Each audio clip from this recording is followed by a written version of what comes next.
Good afternoon, and welcome to another edition of Law is Stranger Than Fiction. I'm one of your co-hosts, Steven Bergman. I'm a shareholder at Richards Brant, Miller Nelson in Salt Lake City, Utah. And I'm your other co-host, Berry Shull, and I'm also a shareholder at Richards Brant, Miller Nelson. Today's episode is going to deal with two topics we like, copyright and monkeys. Well, thank you, Barry. So this story involves a case that was decided by the Ninth Circuit Court of Appeals recently. It involved a macaque monkey who lives, nobody's even sure, on a game preserve in Indonesia, who apparently came across a camera that a wildlife photographer had left in the field and managed to use the camera and take pictures of himself. The photographer later published those pictures, and PETA, on behalf of the monkey, claiming to be the next friend of the monkey, sued the photographer, the publisher, and others, claiming that they had infringed the copyrights of the monkey. Seriously? That is what the case is about. Yes, seriously. Okay. And how did the Ninth Circuit rule on this? Well, the Ninth Circuit actually went through a couple of tests. They were determining if the monkey had standing to bring the lawsuit, i.e., did the monkey meet the constitutional and statutory requirements to be able to sue?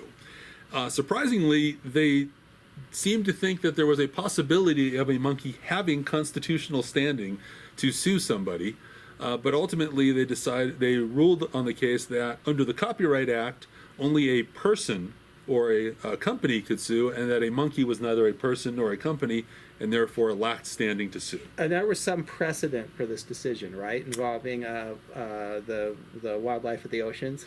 That is correct. About 15 years ago, a self-appointed lawyer claiming to represent all of the whales, dolphins, and porpoises of the ocean brought suit against the United States government to stop a naval sonar program, claiming that the sonar waves were harming the whales, dolphins, and porpoises.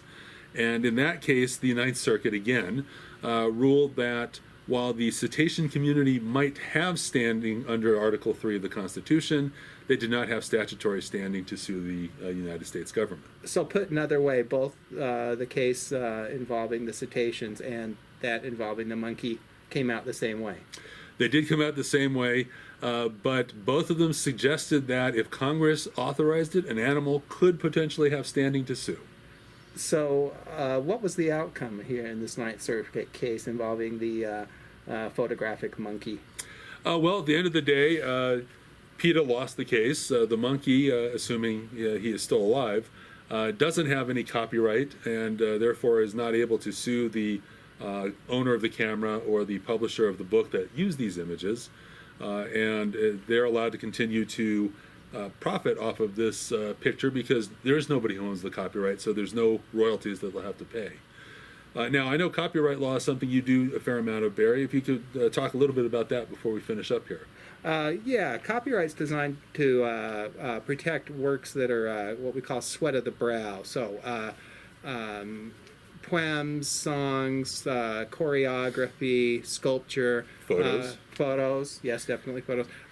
Even software. And in the controlling case, U.S. Supreme Court case called Feist, the determination was made that so long as a work was preserved in a tangible medium of expression, i.e. written down, photographed, or otherwise recorded, and contained a modicum of originality, that it was probably copyrightable. Okay, so if you have created a work of art or a work of fiction or a book or software or something like that, and you need copyright protection, contact Barry or another attorney at Richards Brant Miller Nelson. We are here to help. And for now, this has been Law is Stranger Than Fiction.